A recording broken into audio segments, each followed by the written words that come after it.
Encyclopaedia ಇದ್ದಂಗೆ ಈ ಕನ್ನಡದ ವಿಚಾರದಲ್ಲಿ ಅವರಿಗೆ ಎಲ್ಲವೂ ಮಾಹಿತಿ ಸಮೇತ ಅಂಕಿ ಸಂಖ್ಯೆಗಳ ಸಮೇತ ಅವ್ರು ಹೇಳ್ತಾರೆ. ನಾವು ಸ್ವಲ್ಪ ಅಡ್ಜಸ್ಟ್ ಮಾಡ್ಕೊಂಡು ಹೇಳ್ತೀವಿ, ಬಹುತೇಕ ಅಂತ ಹೇಳ್ತೀವಿ. ಅವರು ನಿಖರವಾಗಿ ಹೇಳ್ತಕ್ಕಂಥ ಸಾಮರ್ಥ್ಯ ಇರೋರು ಭಾಳ ಚೆನ್ನಾಗಿ ಸೊಗಸಾಗಿ ಇನ್ನೂ ಬೇಕಾಗಿತ್ತು, ಅವ್ರಿಗೆ ಬೇಕಾದಷ್ಟು ಟೈಮು ಎಲ್ಲವನ್ನೂ ಅವರೇ ಮಾತಾಡೋದಕ್ಕೂ ಸಾಧ್ಯ ಇತ್ತು. ಅದೊಂದು ಸಂತೋಷ. ಅದಕ್ಕಿಂತ ಮುಂಚೆ ಈಗ ಮಾತಾಡಿದಂಥ ನಮ್ಮ ಗಡಿ ಪ್ರಾದೇಶಿಕ ಅಭಿವೃದ್ಧಿ ಪ್ರಾಧಿಕಾರದ ಅಧ್ಯಕ್ಷರಾದ ಸೋಮಿನ್, ಯಾವತ್ತೂ ಅವರು MLA ಆಗಬೇಕಾಗಿತ್ತು. ಇವತ್ತಿನ ಈ ಪ್ರವಾಸದಲ್ಲಿ ಅವರು ಸಿಕ್ಕಾಕಂತಿದ್ರು, ಏನೋ ಗೆದ್ದಿದ್ರೆ ಅಲ್ಲಿ ಬದಲಾಗಿ ಈ ಜಾಗ ಸಿಗ್ತವ್ರಿಗೆ. ಈ ಜಾಗವನ್ನು ಅದಕ್ಕಿಂತ ಅಚ್ಚುಕಟ್ಟಾಗಿ ಮಾಡ್ತಿದ್ದಾರೆ. ಅದಕ್ಕೊಂದು ಜೋರಾಗಿ ಚಪ್ಪಾಳೆ ಮಾಡಿ ಅವ್ರು ಕೆಲಸ ಮಾಡ್ತಾರೆ. ಇನ್ನು ನಮ್ಮ ಅಶೋಕ ಗೆಳೆಯರು ಚಂದ್ರಗಿ ಇದಾರಲ್ಲ, ಅವ್ರ ಹತ್ರ ಮಾತಾಡೋದೇ ಬಹಳ ಭಯ. ಯಾವಾಗ ಯಾರ ಮೇಲೆ ಎಗರು ಬೀಳ್ತಾರೋ ಹೇಳಕ್ಕಾಗಲ್ಲ. ಅಂದರೆ ಅನ್ಯಾಯ ವಿರುದ್ಧ ಎಲ್ಲಿ ಅಲ್ಲಿ ಯಾಕಂದ್ರೆ ಅದು ಎಂಥ ಬೆಳಗಾವಿನಂಥ ಜಾಗದಲ್ಲಿ ಬಹುತೇಕ ಮರಾಠಿಗರ ಪ್ರಾಬಲ್ಯ ಇದ್ದಂಥ ಜಾಗದಲ್ಲಿ ಗಟ್ಟಿಯಾಗಿ ನಿಂತಿರ್ತಕ್ಕಂಥ, ಇವತ್ತಿನವರೆಗೂ ನಿಂತಿರ್ತಕ್ಕಂಥ ನಾನು ಸುಮಾರು ವರ್ಷಗಳಿಂದಲೂ ನೋಡಿದ್ದೇನೆ. ಬಹುತೇಕ ನಾನು ಕನ್ನಡ ಅಭಿವೃದ್ಧಿ ಪ್ರಾಧಿಕಾರ ಆದಾಗ ಹೆಚ್ಚಿನ ಸಹವಾಸ ಅವ್ರ ಜೊತೆಲಿತ್ತು. ಮತ್ತು ಆ ಟೈಮ್ನಲ್ಲೇ ಕಾಸರಗೋಡು ಇರ್ಬೋದು, ಮತ್ತೊಂದು ಇರ್ಬೋದು, ಎಲ್ಲ ಕಡೆಗೂ ಓಡಾಡಿರ್ತಕ್ಕಂಥದ್ದು. ಅವರು ಮಾತಾಡಿಲ್ದೇನೋ ಇನ್ನೂ ಮಾತಾಡ್ಬೋದು. ನಮ್ಮ ಕವಿರಾಜರು ಗೊತ್ತಿದ್ದಾರೆ. ನಾನು ಹೆಚ್ಚಿಗೆ ಹೇಳಕ್ಕೆ ಹೋಗಲ್ಲ. ಒಂದು ಸಮಗ್ರವಾಗಿ ಈಗಾಗಲೇ ಹೇಳಿದರೆ 19 ಜಿಲ್ಲೆಯಲ್ಲಿ ನಮ್ಮ ಸಮಸ್ಯೆ ಇದೆ. ಇರೋ ಸುಮಾರು 65-70 ಭಾಗ ಗಡಿ ಜಿಲ್ಲೆಗಳೇ ಇರೋದು.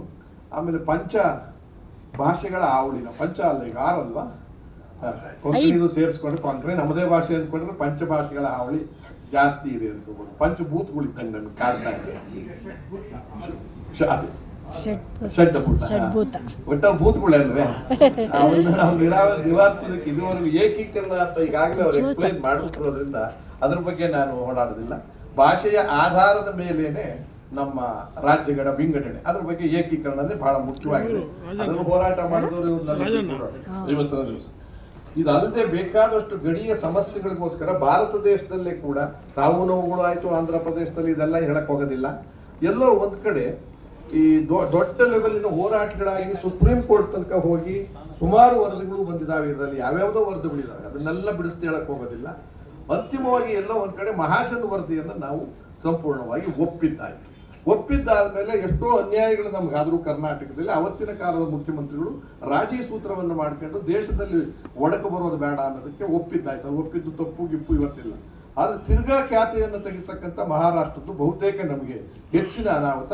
ನೀರಿನ ವಿಚಾರ ಬಂದಾಗ ತಮಿಳುನಾಡು ಬರ್ತಾರೆ, ಇನ್ನು ಬೇರೆ ಬೇರೆ ಭಾಷೆ ವ್ಯಾಪಾರ ವಿಚಾರ ಬಂದಾಗ ಆಂಧ್ರನೂ ಬರುತ್ತೆ, ಮತ್ತು ಬೇರೆ ಬೇರೆ ರಾಜ್ಯಗಳು ಬರ್ತವೆ. ನಾನು ಅಧಿಕಾರಕ್ಕೆ ಇದು ಕನ್ನಡ ಅಭಿವೃದ್ಧಿ ಪ್ರಾಧಿಕಾರದ ಅಧ್ಯಕ್ಷನಾಗೋದಕ್ಕೆ ಮುಂಚೆನೇ 2006ರಲ್ಲಿ ರಾಜ್ಕುಮಾರ್ ಅವರಿಗೆ ಹೇಳಿದ್ರು 52 ಗಡಿ ತಾಲೂಕು ಅವತ್ತಿನ ಗುರುತಿಸಿದ್ದಂಥವು. ಆಮೇಲೆ 47 ತಾಲೂಕಿಗೆ 26 ದಿವಸಗಳಿಗೆಲ್ಲ ಮನೆ ಮಠ ಬಿಟ್ಟು ಚಂದ್ರಗಿ ಅವ್ರ ಊರಿಗೂ ಹೋಗಿ ದೊಡ್ಡ ಮೆರವಣಿಗೆಯನ್ನು ಜಾಗೃತ ಭಾಳ ಜನ ಟೀಕೆನೂ ಮಾಡಿದ್ರು. ಈ ಉತ್ಸವ ಬೇಕಿತ್ತು. ಯಾರಿಗೆ ಅರಿವನ್ನು ಮೂಡಿಸ್ಬೇಕು ಅವರಿಗೆ ದೊಡ್ಡ ಶಕ್ತಿಯಿಂದ ಮೀರಿಸಿದ್ರು ಮಾತ್ರ ಸಾಧ್ಯ ಆಗುತ್ತೆ ಅಂತ ಮಠಾಧಿಪತಿಗಳು, ಸಿನಿಮಾ ಜಗತ್ತಿನ ಎಲ್ಲ ನಾಯಕರು ನನ್ನ ಸಂಬಂಧವನ್ನು ಇಟ್ಟುಕೊಂಡು ಮಾಡಿದೆ. ಅದು ದೊಡ್ಡ ಯಶಸ್ಸನ್ನು ನಾನು ಕಂಡಿದ್ದೀನಿ ಅಂತ ನನಗೆ ಅನ್ನಿಸ್ತಾ ಇದೆ. ಇವತ್ತು ನಿಜ ಹೇಳಬೇಕು ಅಂತಂದರೆ 2006ರಲ್ಲಿ ಒಂದು ವರದಿಯನ್ನು ಕೊಟ್ಟೆ ನಾನು ಕರ್ನಾಟಕ ರಾಜ್ಯ ಸರ್ಕಾರಕ್ಕೆ. ನಾನು ಅವತ್ತು MLCನೂ ಆಗಿದ್ದೆ ಆ ಟೈಮ್ನಲ್ಲಿ. ಅದಾದಮೇಲೆ 2010ರಲ್ಲಿ MLCನೂ ಆಗಿದ್ದೆ. ಆಗ ನನಗೆ ಒಂದು ನಾನು ಕೊಟ್ಟಿದ್ದು ವರದಿ ಗಡಿ ಕನ್ನಡಿಗರ ಕಥೆ ವ್ಯಥೆ ಅಂತ ಅದನ್ನು ತೋರಿಸ್ತಾ ಇದ್ದೀನಿ.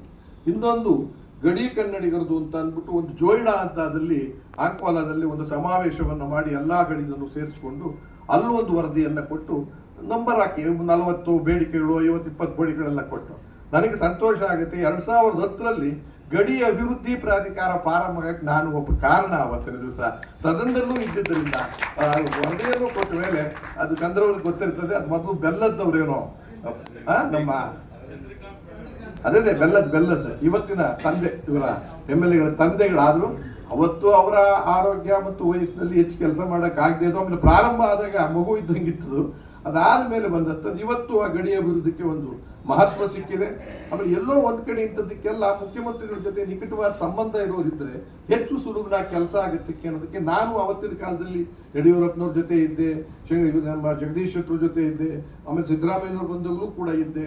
ಆವಾಗ ಏನಾಗ್ತಿತ್ತು ಅಂದರೆ ಹಣಕಾಸು ಕೊರತೆ ಆಗ್ತಿರಲಿಲ್ಲ. ಹೇಗೋ ಮಾಡಿ ಅವ್ರನ್ನ ಬೇಡಿಕೆ ಇಟ್ಕೊಂಡು ನಾವು ತರ್ತಕ್ಕಂಥದ್ದು. ಆಮೇಲೆ ಸದರವಾಗಿ ಹೋಗಿ ಮಾತಾಡ್ಸೋದು. ಬೇರೆಯವ್ರನ್ನ ಮಾಡಿಬಿಟ್ರೆ ಏನಾಗುತ್ತೆ ಅಂದರೆ ಅಪಾಯಿಂಟ್ಮೆಂಟ್ ತಗೊಳ್ಳೋದೇ ತಾವು ಕಷ್ಟ ಅನ್ನೋ ಸ್ಥಿತಿಲಿ ಬಂದುಬಿಟ್ಟಿದೆ. ಸುಮ್ಮನೆ ಪ್ರಾಕ್ಟಿಕಲ್ ಆಗೋದು. ಇಷ್ಟೆಲ್ಲ ಇರಬೇಕಾದ್ರೆ ಅದರೊಳಗೆ ಒಂದು 5 ನಾವು ಗುರುತಿಸಿದ್ದು. ಒಂದು ಗಡಿ ಸಮಸ್ಯೆ, ಇನ್ನೊಂದು ಪ್ರಾದೇಶಿಕ ಅಸಮತೋಲನ, ಶಿಕ್ಷಣದಲ್ಲಿ ಕನ್ನಡ, ಆರೋಗ್ಯದಲ್ಲಿ ಕನ್ನಡ, ಉದ್ಯೋಗದಲ್ಲಿ ಕನ್ನಡ, ಇವಿಷ್ಟನ್ನು ಸುಧಾರಿಸ್ಬಿಟ್ರೆ ಇಡೀ ರಾಜ್ಯದಲ್ಲೇ ಭಾಷೆಯನ್ನು ಉದ್ಧಾರ ಮಾಡೋದಕ್ಕೆ ವಿಶೇಷವಾಗಿ ಗಡಿ ಭಾಗದಲ್ಲಿ ಗಡಿ ಸಮಸ್ಯೆಯನ್ನೇ ಸಪರೇಟ್ ಆಗಿ ತಗೋಬೇಕಾಗುತ್ತೆ. ನೀವು ಈಗಾಗಲೇ ಪ್ರಾದೇಶಿಕ ಅಸಮತೋಲನದಲ್ಲಿ ಎಷ್ಟೋ ಕೆಲಸಗಳು ಆಗಿದ್ದಾವೆ, ಕೆಲವು ಆಗಿಲ್ಲ. ಅದನ್ನು ಅನುಷ್ಠಾನಕ್ಕೆ ಸರಿಯಾಗಿ ತಂದುಬಿಟ್ಟಿದ್ದಿದ್ರೆ ಅಷ್ಟೊಂದು ಕಷ್ಟ ಏನಾಗ್ತಿರ್ಲಿಲ್ಲ. ಅಲ್ಲಿ ಬರ್ತಕ್ಕಂಥದ್ದೇನು ಶಿಕ್ಷಣದ ಬಹಳ ದೊಡ್ಡ ಸಮಸ್ಯೆ ಅಲ್ಲಿರೋದು ಗಡಿ ಸಮಸ್ಯೆ. ಮಾತಾಡಬೇಡಿ ಅಣ್ಣ. ಗಡಿ ಸಮಸ್ಯೆ, ಪ್ರಾದೇಶಿಕ ಅಸಮತೋಲನ ಆಮೇಲೂ ಆಗಿರ್ತಕ್ಕಂಥದ್ದು, ಆಮೇಲೆ ಈ ಉದ್ಯೋಗದಲ್ಲಿ ಪ್ರಶ್ನೆ ಬರ್ತಕ್ಕಂಥದ್ದು, ಆಮೇಲೆ ಆಡಳಿತದಲ್ಲಿ ಕನ್ನಡ ಅಂತಕ್ಕಂಥದ್ದು ಸುಧಾರಣೆ ಇನ್ನೂ ಆಗಲೇಬೇಕಾಗಿದೆ, ಇನ್ನೂ ಹೋರಾಟ ನಡೀತಾ ಇದೆ. ಈಗೆಲ್ಲವನ್ನು ಮಾಡಿರ್ತಕ್ಕಂಥದ್ದು ಹೇಳೋದಕ್ಕಿಂತ ಮುಂಚೆ ಇವಿಷ್ಟನ್ನು ಕೂಡ ನಾವು 40 ಬೇಡಿಕೆಗಳನ್ನಿಟ್ಟಿದ್ದೆ, ಸಂಪೂರ್ಣವಾಗಿ ಆಗಿಲ್ಲ, ಎಷ್ಟೋ ಕೆಲಸಗಳಾಗಿಲ್ಲ. ಹಾಗಾಗಿ ಇನ್ನೂ ನಾವು ಆ ಸಮಸ್ಯೆ ಬೇರೆ ರಾಜ್ಯಗಳಿಗೆ ಹೋಲಿಸಿದ್ರೆ ಈ ಭಾಷೆಯನ್ನ ಗಡಿಯ ವಿಷಯವನ್ನ ಹೆಚ್ಚು ಇಕ್ಕಟ್ಟಿಗೆ ಸಿಕ್ಕಾಕೊಂಡ್ರು ನಾವೇನೆ, ಬೇರೆ ಯಾರು. ಬೇರೆಯವ್ರಿಗೆ ಏನಾಗುತ್ತೆ ಅಂದ್ರೆ ಸುತ್ತಮುತ್ತ ಇರೋದು 1-2 ರಾಜ್ಯಗಳು ಬರ್ತವೆ. ಈಗ ಮಹಾರಾಷ್ಟ್ರಕ್ಕಾಗಲಿ, ಆಂಧ್ರಕ್ಕಾಗಲಿ, ತಮಿಳುನಾಡಿಗಾಗಲಿ ನಮ್ಮ ಥರ 5-6 ಭಾಷೆಗಳು ಮತ್ತು 5-6 ರಾಜ್ಯಗಳ ಸಮಸ್ಯೆಗಳು ಬರೋದಿಲ್ಲ. ಆಮೇಲೆ ರಾಜಕೀಯ ಇಚ್ಛಾಶಕ್ತಿಯ ಕೊರತೆಯಿಂದ ಏನೇನಾಗಬೇಕು ಅದೆಲ್ಲರಿಗೂ ಮನಸ್ಸಿನಲ್ಲಿದ್ದರೂ ಕೂಡ ನಮ್ಮ ರಾಜ್ಯದಲ್ಲಿ ಕುಂಠಿತವಾಗೋ ಕಾರಣ ಆಯಾ ಸಂದರ್ಭದಲ್ಲಂಥ ಪಕ್ಷಗಳ ಆಯಾ ರಾಜ್ಯದ ಪ್ರತಿನಿಧಿಗಳು ಮತ್ತು ಮುಖ್ಯಮಂತ್ರಿಗಳಿಗೆ ಇಚ್ಛೆ ಇದ್ರೂ ಕೂಡ ಇಕ್ಕಟ್ಟಿನ ಪರಿಸ್ಥಿತಿ ಸಿಕ್ಕಾಕ್ಬಿಡ್ತಾರೆ. ಬಹುತೇಕ ಈ 19 ಜಿಲ್ಲೆಯಲ್ಲಿ ಚುನಾವಣೆಯಲ್ಲಿ ನಿಲ್ತಕ್ಕಂಥವ್ರು ಎಲ್ರಿಗೂ ಕೂಡ ಆ ಮತದಾರರ ಮೇಲೆ ಕಣ್ಣಿರೋದ್ರಿಂದ, ಯಾವ ಮತದಾರರು ನಮ್ಮ ಪರಭಾಷಿಕರಿರ್ತಕ್ಕಂಥ ಮತದಾರರು, ಅವರು ನಮ್ಮ ಒಕ್ಕೂಟದ ದೇಶ ಅಂದಾಗ ನಾವೇನು ಬೇಡ ಅನ್ನಕ್ಕಾಗೋದಿಲ್ವಲ್ಲ. ಆದರೆ ಮತದಾರರ ವಿಚಾರದಲ್ಲಿ ಓಲೈಕೆ ಮಾಡೋದಕ್ಕೋಸ್ಕರವಾಗಿ ಅವರ ಬೇಡಿಕೆಗಳನ್ನು ಇಚ್ಛಾಶಕ್ತಿಯಲ್ಲಿ ಕೊಡ್ತಿದ್ರೆ ಹೊರತು ನಮ್ಮ ಬೇಡಿಕೆಗಳಿಗೆ ಸ್ಪಂದಿಸ್ತಿರ್ಲಿಲ್ಲ. ಅದು ಈಗಲೂ ನಡ್ಕೊಂಡು ಬರ್ತಾರೆ. ಚುನಾವಣೆ ಬಂದ ತಕ್ಷಣ ಖ್ಯಾತೆ ತೆಗಿತಾರೆ, ಮಹಾರಾಷ್ಟ್ರದವರು ನೀರಿನ ಖ್ಯಾತೆ ತೆಗಿತಾರೆ, ತಮಿಳುನಾಡವರು. ಆಂಧ್ರದ ಅಷ್ಟು ಸಮಸ್ಯೆ ಇಲ್ಲ. ಆದರೆ ವ್ಯಾಪಾರ ವಹಿವಾಟುಗಳು, ಸಣ್ಣ ಒಂದು ಉದಾಹರಣೆ ಕೊಡ್ತೀನಿ. ವ್ಯಾಪಾರ ವಹಿವಾಟು ಇವತ್ತಲ್ಲ ಅವತ್ತಿಂದಲೂ ಕೂಡ ಶುಗರ್ ಫ್ಯಾಕ್ಟ್ರಿಗಳಿದ್ದಾವೆ 2 ರಾಜ್ಯದಲ್ಲಿ.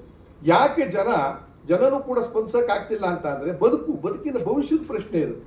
ಎಲ್ಲ ಒಂದು ಕಡೆ ಆ ಕಡೆ ಗಡಿಯ ಹೊರಗಡೆ ಇರ್ತಕ್ಕಂಥ ಕನ್ನಡಿಗರು, ಗಡಿಯ ಒಳಗಡೆ ಇರ್ತಕ್ಕಂಥ ಆ ಭಾಷಿಕರಿಗೆ ಅಸ್ತಿತ್ವದ ಪ್ರಶ್ನೆ, ಬೈದಲ್ ವಾತಾವರಣ ಮತ್ತು ಅನಿವಾರ್ಯವಾಗಿ ರಾಜಕಾರಣಿಗಳ ಇಚ್ಛಾಶಕ್ತಿಯ ಕೊರತೆ, ಅಧಿಕಾರಿಗಳ ನಿರುತ್ಸಾಹ ಕೂಡ ಇದರಲ್ಲಿ ಸೇರ್ಕೊಂಡಿದೆ ಅಂತ ನನಗನ್ನಿಸ್ತಾ ಇರುತ್ತೆ. ಇದು ನಾನು ಬೇಕಾದಷ್ಟು ಹೋರಾಟ ಮಾಡಿ ಬಂದಾಗಿದೆ. ಸಣ್ಣ ಒಂದು ಹೇಳ್ತೀನಿ, ಯಾಕೆ ರಸ್ತೆಗಳು, ಮೂಲ ಸೌಕರ್ಯಗಳ ಸೌಲಭ್ಯಗಳನ್ನು ಕೊಡದೇ ಇದ್ರೆ ಭಾಷೆ ಕಟ್ಕೊಂಡು ಏನು ಮಾಡ್ತಾರೆ ಅಲ್ಲಿ ಭವಿಷ್ಯಕ್ಕೆ ಜನಕ್ಕೆ?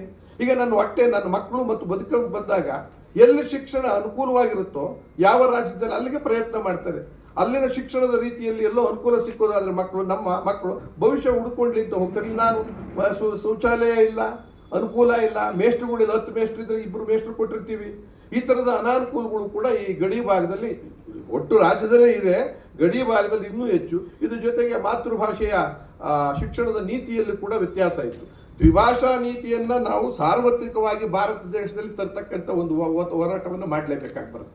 ಬರೀ ದಕ್ಷಿಣ ಭಾರತ ಒಂದೇ ಅಲ್ಲ, ದ್ವಿಭಾಷಾ ನೀತಿ ಅವತ್ತು ಆಗಲೇ ರಾಜ್ಕುಮಾರ್ ಅವರು ಮಾತಾಡ್ತಾ ಹೇಳಿದ್ದಾರೆ. ಸಂವಿಧಾನ ಹುಟ್ಟಿ ಆದ್ಮೇಲೆ ಸರ್ಕಾರ ರಚಿಸಿದ ಮೇಲೆ 15 ವರ್ಷಗಳ ಕಾಲ ಇಂಗ್ಲಿಷನ್ನ ಉಪಯೋಗಿಸೋಣ, ಸಂದರ್ಭ ಬಂದರೆ ಅನುಕೂಲ ತಕ್ಕೊಂಡು ನಿಮ್ಮ ಭಾಷೆಗಳಲ್ಲಿ ನೀವು ಮಾಡ್ಕೋಬಹುದು ಅಂತ ಇದೆಯೇ ಹೊರತು ರಾಷ್ಟ್ರೀಯ ಭಾಷೆ ಹಿಂದಿ ಅಂತ ಎಲ್ಲೂ ಹೇಳಿಲ್ಲ. ಅವ್ರು ಹೇಳಿದ್ರು ಸಂವಿಧಾನದಲ್ಲಿ ರಾಷ್ಟ್ರೀಯ ಭಾಷೆಗಳಲ್ಲಿ ಇದೂ ಒಂದು. ಬಹುತೇಕ ಜನ ಮಾತಾಡ್ತಾರೆ ಅನ್ನೋ ಒಂದೇ ಒಂದು ಕಾರಣಕ್ಕೆ ಅಂಡ್ ಒಂದೊತ್ತು ವ್ಯವಹಾರಕ್ಕೋಸ್ಕರ ಹಿಂದಿ ಉಪಯೋಗಿಸ್ಬೋದು ಅಂತ ನಿರ್ಣಯ ಆಗಿರೋದ್ರಿಂದ ಪಾರ್ಲಿಮೆಂಟ್ನಲ್ಲಿ ಅದನ್ನೇ ಇಟ್ಕೊಂಡು ಇವತ್ತಿನ ದಿವಸ ನಾನಾ ಕಾರಣಕ್ಕೆ ಭಾಷೆಯನ್ನು, ಯಾವುದೇ ಕಾರಣಕ್ಕೂ ನಮ್ದು ಒಂದೇ ದೇಶ ಆದರೂ ಕೂಡ ಅಂಥ ಸಂದರ್ಭ ಬಂದರೆ ನಾವೆಲ್ಲ ಒಟ್ಟಾಗಬೇಕಾಗತ್ತೆ. ಆ ಭಾಷೆಗಳನ್ನು ಯಾವುದೂ ದೂರ ಮಾಡೋದು ಬೇಡ. 2ನೇ ಭಾಷೆ ಇಡ್ಲಿ, 1ನೇ ಭಾಷೆ ಒಂದು ಇಡ್ಲಿ ಅಂತ ಹೇಳ್ತಿದ್ದೀವಿ. ಅನಿವಾರ್ಯ ಆಂಗ್ಲ ಭಾಷೆ ಕಲಿಲೇಬೇಕು, ಕಲಿಸಲೇಬೇಕಾಗಿದೆ. ಆದರೆ ಸಂಪೂರ್ಣ ನೀವು ಎಲ್ಲವನ್ನೂ ಕೂಡ ಮರೆತು ಕನ್ನಡಕ್ಕೆ ವಿರೋಧವಾದ ರೀತಿಯಲ್ಲಿ ಆಡಳಿತದಲ್ಲಿ ಶಿಕ್ಷಣದಲ್ಲಿ ಅದು ಮತ್ತು ಉದ್ಯೋಗದಲ್ಲಿ ಉದ್ಯೋಗದಲ್ಲಿ ಎಷ್ಟು ಸೆಂಟ್ರಲ್ ಗೌರ್ಮೆಂಟ್ ಇದರಲ್ಲಿ ಏನಾಗುತ್ತೆ ಅಂದರೆ ಕೇಂದ್ರ ಸರ್ಕಾರದವರು ಹಿಂದಿಯ ಮೇಲೆ ಪ್ರೀತಿ ಇರೋದ್ರಿಂದ ಬ್ಯಾಂಕ್ಗಳಿರ್ಬೋದು, ಪಬ್ಲಿಕ್ ಸೆಕ್ಟರ್ ಅಂಡರ್ಟೇಕಿಂಗ್ಸ್, ಫ್ಯಾಕ್ಟ್ರಿಗಳಿರ್ಬೋದು, MJCL ಮತ್ತೊಂದು ಅಲ್ಲಿ ಅಪಾಯಿಂಟ್ಮೆಂಟ್ಸ್ಗಳು ಇವತ್ತು ನಾವು ಹೋರಾಟ ಮಾಡಲಿ. ರೈಲ್ವೆನಲ್ಲಿ ಇವತ್ತು ಹೋರಾಟ ಮಾಡಬೇಕಾಗಿ ಬರುತ್ತೆ. ಅಲ್ಲಿ ಹಿಂದಿ ಪರ್ಮನೆಂಟ್ ಆಗಿರುತ್ತೆ. ಒಂದು ಪಾಸ್ ಆಗೋರು ಯಾರು ಆಗ್ತಾರೆ, ಅವಾಗ ಹೆಚ್ಚು ಹಿಂದಿ ಗೊತ್ತಿರೋರು ಅಥವಾ ಇಂಗ್ಲೀಷ್ ಗೊತ್ತಿರೋರು ಆಗ್ತಾರೆ. ನಮ್ಮ ಭಾಷೆಗೆ ಅವಕಾಶವೇ ಕೊಡೋದಿಲ್ಲ. ಕೊಟ್ಟರೂ ಕೂಡ ಅದನ್ನು ಹೋರಾಟ ಮಾಡಬೇಕು. ಈ ಸಮಸ್ಯೆಯಲ್ಲಿ ಇಡೀ ಉತ್ತರ ಭಾರತದ ಕನ್ನಡೇತರರೇ ನಮ್ಮ ರೈತರ ಅನುಕೂಲಗಳನ್ನು ನೋಡೋಕ್ಕೋಸ್ಕರ ಬ್ಯಾಂಕ್ ಎಂಪ್ಲಾಯೀಸ್ ಆಗ್ತಾರೆ, ರೈಲ್ವೆನಲ್ಲಿ ಬಂದು ಕೂತ್ಕೋತಾರೆ, ಇವತ್ತು ನಾನಾ ಥರದಲ್ಲಿ ನಮ್ಮ ಸರ್ಕಾರದ ಎಂಪ್ಲಾಯ್ಮೆಂಟ್ಸು ಸೋತೋಗಿ ಗುತ್ತಿಗೆ ಆಧಾರದಿಂದ ತೆಗಿತಾ ಇರೋದ್ರಿಂದ ವಲಸೆ ಬರ್ತಕ್ಕಂಥ ಜನ ಜಾಸ್ತಿ ಆಗಿದ್ದಾರೆ. ಎಲ್ಲಿ ಬೇಕಾದ್ರೂ ಕೆಲಸ ಮಾಡ್ತಕ್ಕಂಥವ್ರು ಹಿಂದಿಯವ್ರು ಬೆಂಟವ್ರು ಇರೋದ್ರಿಂದ ಇವತ್ತು ಯಾವುದೇ ಫ್ಲ್ಯಾಟ್ಗೆ ಹೋಗಿ ಬಟ್ಟಿ ಸ್ಟೋರ್ ಬಿಲ್ಡಿಂಗ್ ಹೋಗ್ಲಿ ನಾವು ಅಲ್ಲಿ ಕನ್ನಡ ಮಾತಾಡಿದ್ರೆ ನಾವೇ ಉದ್ಧಾರ ಆಗಕ್ಕಾಗಲ್ಲ ಅಂತ ಸ್ಥಿತಿ ಇದೆ. ಹಾಗಾಗಿ ಗಡಿಯ ಸಮಸ್ಯೆ ದೊಡ್ಡದಿರೋದ್ರಿಂದ ಬಹಳ ಲಂಬಿಸಿ ಈಗಾಗಲೇ ಹೇಳಿದ್ದಾರೆ.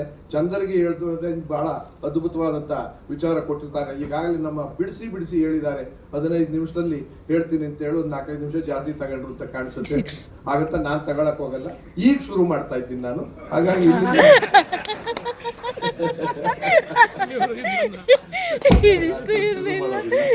ನಾನು ಆ ಪ್ರವಾಸ ಹೋಗಿ ಎಲ್ಲ ಮಾಡ್ಬಿಟ್ಟು 2 ವರದಿಯನ್ನು ಸಿಕ್ಕಿದ್ರೆ ಓದಿ ನಾನು ಕಳ್ಸ್ಕೊಡ್ತೀನಿ. ಗಡಿ ಕನ್ನಡಿಗರು 2010ರಲ್ಲಿ ಮಾಡಿರೋದು ಗಡಿ ಕನ್ನಡಿಗರ ಕಥೆ ವ್ಯಥೆ ಅಂತ 2006ರಲ್ಲಿ ಪ್ರವಾಸ ಮಾಡಿದ್ದೇನೆ ಖಾಸಗಿಯಾಗಿ. ಇದು ಸರ್ಕಾರದ ಕಚ್ಚಲ್ಲಿ ಗಡಿ ಅಭಿವೃದ್ಧಿ ಆಗಲಿ ಕನ್ನಡ ಅಭಿವೃದ್ಧಿ ಪ್ರಾಧಿಕಾರ ಆಗಲಿಲ್ಲ.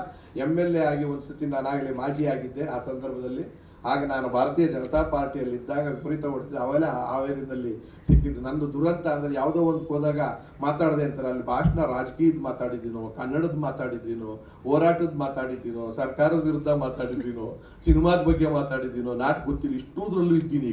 ಈಗಲೂ ಜೀವಂತವಾಗಿದ್ದೀನಿ. ನಿಮ್ಮೆಲ್ಲರಿಗಿಂತ ಹೆಚ್ಚು ಕಡಿಮೆ ನಾನೇ ಹಿರಿಯ ಅಂತ ಕಾಣಿಸುತ್ತೆ. ಇವತ್ತು 73 ವರ್ಷ.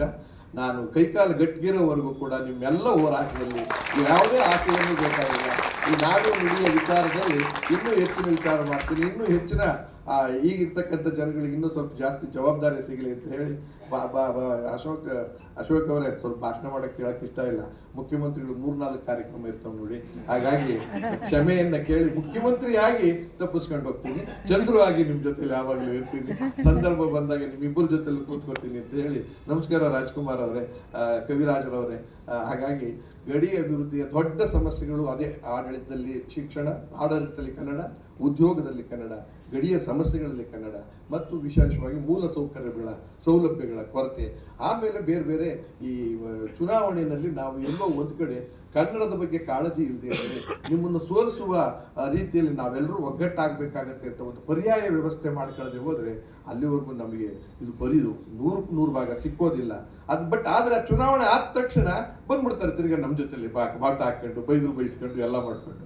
ಅಲ್ಲಿ ಮಾತ್ರ 5,000 ಓಟ್ ಹೋಗ್ಬಿಡ್ತದೆ, 10,000 ಓಟ್ ಹೋಗ್ಬಿಡ್ತದೆ. ಈ ಥರದ ದುರಂತ ಇದ್ದಾವೆ. ಅದಕ್ಕೆ ತಾಲೂಕ್ ಪಂಚಾಯತಿಯಿಂದ ಹಿಡಿದು ಗ್ರಾಮ ಪಂಚಾಯತಿಯಿಂದ ಹಿಡಿದು ಮಹಾನಗರ ಪಾಲಿಕೆ ಮತ್ತು MLA ಮತ್ತು MP ಗಳಿಗೆ ಭಯ ಇರಬೇಕಾಗುತ್ತೆ. ಕನ್ನಡಿಗರನ್ನ ವಿರೋಧ ಮಾಡ್ಕೊಂಡ್ರೆ ಸೋಲೋ ಸಾಧ್ಯತೆ ಜಾಸ್ತಿ ಇದೆ ಅಂತ ಅಂದಾಗ ಇದಕ್ಕೂ ಹೆಚ್ಚಿನ ಭಾಗದಲ್ಲಿ ನಾವು ಸಹಕಾರವನ್ನು ಕೊಡ್ಬೋದು, ಗಟ್ಟಿಗೊಳಿಸ್ಬೋದು ಅಂತ ಹೇಳಿ ನಾನು ಮಾತು ಮುಗಿಸ್ತಾ ಇದ್ದೀನಿ. ಧನ್ಯವಾದಗಳು.